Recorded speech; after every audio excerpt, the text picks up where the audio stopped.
I love the fact that just before I went away again, I did meal prep.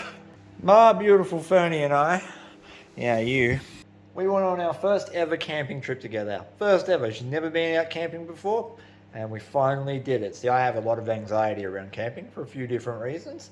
Been working actively trying to get past that, and it was bloody brilliant. My poor Miss Fernie girl here, though, she definitely did the miles in terms of energy expenditure, and she is stuffed. Dinner's ready.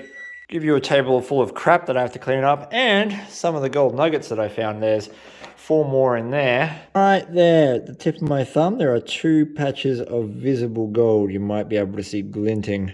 Don't know if you can believe, but I am still jet lagged from New Zealand, and, well, let me explain that. You see, New Zealand is 2 hours ahead of Australia, and that means when I flew there, I had to get up quite often, like 3 or 4 days in a row, at 6 a.m. But that actually puts me dead smack in the middle of your deep sleep cycle at 4 a.m. here in Australia.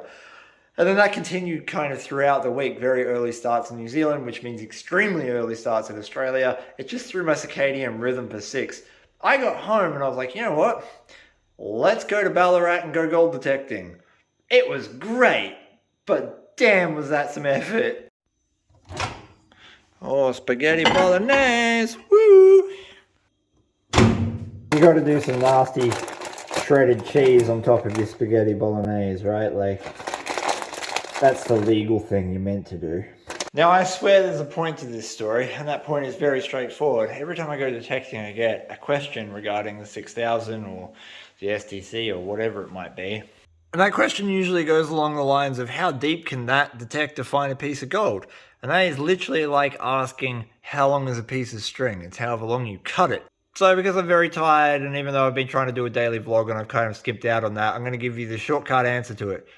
How far a detector can detect is determinant on several factors, and they all combine together to give you that answer.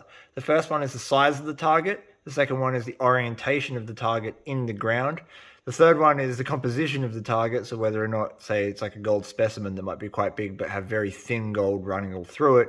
And the last one's the soil makeup. That's just the extenuating factors you can't control, and you got to couple that with how sensitive and how hard you're able to run the machine. So in other words, I don't know. I found gold right on the surface that was very faint and extraordinarily small. I've also found bigger pieces of gold, sort of over a gram, much deeper. And then I found similar pieces that have been quite big, and I've barely been able to hear them near the surface due to the density of the soil that I was digging in. So in other words, you need to couple your machine's equipment with the type of gold you're hunting for your soil in the soil conditions you're working in. What that means is that, generally speaking, I run a very sensitive small coil on the 6000. I run it in auto because I have a lot of mineralization and a lot of hot rocks, and that helps cancel out those hot rocks. I do lose a little bit of depth, but I'm able to pick up very fine gold, and I'm able to hear it over the ground noise. But your area might be different. You might be able to run a much bigger coil that punches much deeper because the gold in your area is deeper, and a little bit of ground noise chatter is okay because the targets are so booming you can hear them above that background chatter. It just depends on all those factors I laid out before. Anyway, I'm tired. I'm going to eat my pasta.